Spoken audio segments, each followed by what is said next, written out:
FCRA ബില്ലിൽ പ്രധാനമന്ത്രി നരേന്ദ്രമോദിയുമായും കേന്ദ്ര ആഭ്യന്തരമന്ത്രി അമിത് ഷായുമായും സംസാരിച്ചതായി BJP സംസ്ഥാന അധ്യക്ഷൻ രാജീവ് ചന്ദ്രശേഖർ പറഞ്ഞു. ബില്ല് മാറ്റിവെച്ചത് കേരളത്തിലെ BJP ഘടകത്തിന്റെ കൂടി നിലപാട് കണക്കിലെടുത്താണെന്നും അദ്ദേഹം വ്യക്തമാക്കി.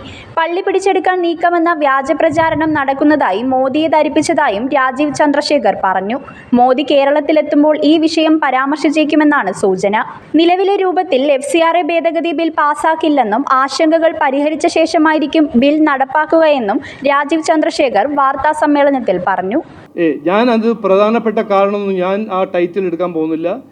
ഞങ്ങൾ സംസാരിച്ചു. ഞാൻ ഹോം മിനിസ്റ്ററോടും മിന്നാന്ന് സംസാരിച്ചു. അദ്ദേഹം ഈ FCRA ബില്ലിനെ കുറിച്ച് എനിക്ക് എക്സ്പ്ലനേഷൻ തന്നു. ഞാൻ എന്നെ വിളിച്ച എല്ലാവരോടും ഞാൻ എക്സ്പ്ലനേഷൻ കൊടുത്തു. അത് കഴിഞ്ഞിട്ടും ഒരു ആശങ്ക ഉണ്ടായിരുന്നു. അപ്പോൾ ഞാൻ ഇന്നലെ ഒരു റെക്കമെൻഡേഷൻ കൊടുത്തു.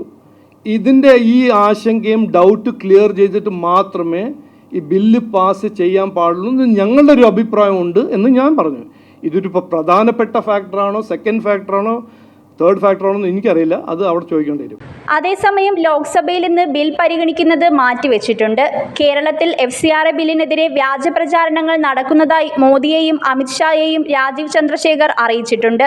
ബിൽ ഇന്ന് പരിഗണിക്കില്ലെന്ന് കിരൺ റിജിജുവാണ് സഭയെ അറിയിച്ചത്. തുടർന്ന് 12 മണിവരെ ലോക്സഭ നിർത്തിവെച്ചു.